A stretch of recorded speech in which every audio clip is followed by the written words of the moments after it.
Ron Killings is back in WWE. We talked about this last week, John. It was the news that shook us all up, and we couldn't believe that there was going to be a version of Ron Killings outside of WWE. He'd been there, hell, as long as High Definition had been.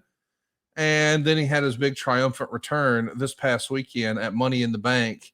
Were you surprised to see this? And what was your reaction when you saw that Ron Killings is back?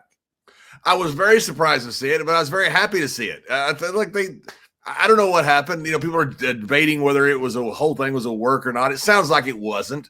I could care less. I know it's fun to debate. Is it a work? Did they have the whole thing planned? I really don't care. I think it's fun. He was gone. Fans said they wanted him back. He comes back, gets this huge ovation. I'm glad he's back. Sounds like he signed a great deal. I'm very happy for him. He belongs there. I mean, he's one of the best characters WWE's had in the last 30 years. The reports are that the deal came together on Friday, and he returned using his real name, which is obviously going to be something that he'll be able to use after WWE. So that was a strategic request by Mr. Killings.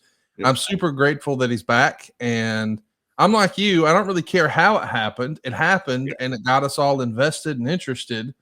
But the thing that I really sort of scratch my head about, John, is, and I mean, listen, WWE's on a tear right now, so it's hard to criticize WWE.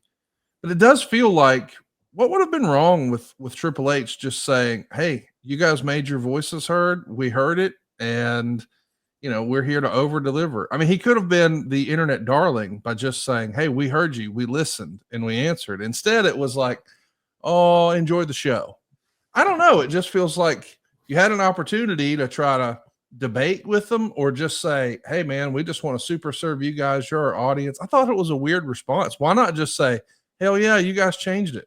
Because you want that engagement, right? 100% they want that engagement. They want the fans to reach out. They want the fans to say things. And I don't quite understand because they're playing both sides of it. And Conrad, I agree with you. WWE is hitting on all cylinders. So this is no criticism of WWE. They're selling out in arenas all over the freaking world. It's unbelievable. I never thought the business would be as good as it is. But they're everything else they're saying, okay, this is how we set it up. This is how, they had a meme on the internet a while back that had Jerry Lawler getting up and he's slapping Andy Kaufman. And they said if this had been done today, they'd set up the next day and say, okay, this is how they did it. This is how they played their role. This is how it was all done. They love giving all the recipe out there, which I'm a little bit against. I'm not sure. I'm not completely 100% sure if it's wrong or not. Their business is fantastic. I don't know if it's fantastic because of that or in spite of that, or if it doesn't matter. I have no idea. But it seems strange that they're kind of playing both sides. They're saying, hey, we changed because of the fans, and this time they're kind of keeping that intrigue. I like what Triple H did because he kept the intrigue of maybe this was a work all along. And so now you don't know you kind of keep this little bit opaque of what's going on behind the scenes. I like it personally, but it's a little bit of a departure to me from what they've been doing. I totally agree. Listen, I like that they're doing it this way and trying to keep kayfabe. I just think I would say, how about let's not do a press conference? If we're going 100%, I think those press conferences are horrible. I hate them because there's no way to win with those things because that's it. You want to either stay in character or not stay in character. It's hard to do both. It's hard to work and then also shoot on those things. I don't get the press conferences. Yeah, I mean, that's all I'm saying is this is a company that this summer we're being told is releasing a series called, well, I forget what it's called, but the idea is it's a peek behind the curtain into how the creative comes around. Right. And so if we're going to lift that velvet rope and we're going to show you how the sausage is made, well, I expect you at a press conference. It's called WWE Unreal. My apologies. Our crack producer here. The five ball. He tells us it's called WWE Unreal. We're going to see what really happened or didn't happen in that show. Not necessarily in regards to this, but I'm just saying, I don't think you can have it both ways. And I feel like if you're going to do a press conference like The Rock did after New Orleans, where he just lays everything out, as a matter of fact of here's how it was and here's what we did, I'm okay with that. But then when we come back and we're like, watch the show, it's like either we're going to do the press conference and it's going to be legitimate, or we're going to do the press conference and it's part of the show. And I'm okay with either one of those, but I think it needs to be more consistent. Maybe I'm wrong. No, I completely agree. And the thing is right now is the easiest time to work people.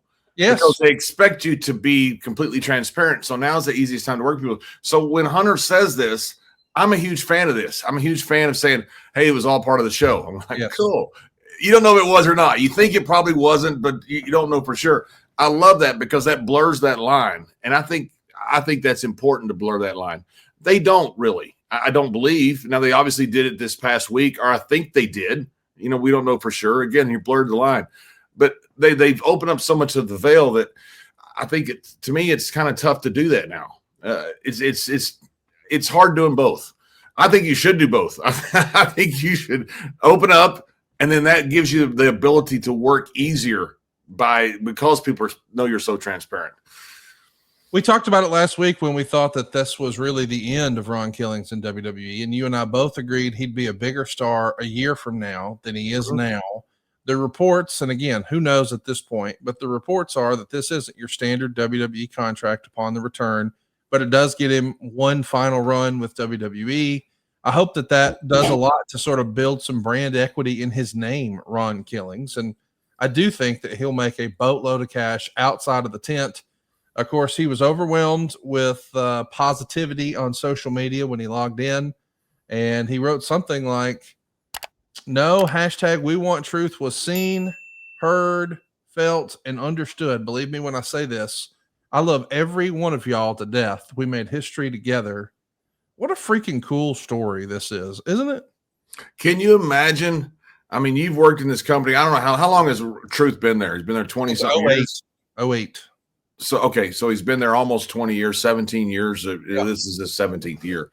And, you wonder, do people like me? To my character? Is it worth it? And all of a sudden something happens and the whole world comes out and vouches for you. And the fans are chanting, we want truth.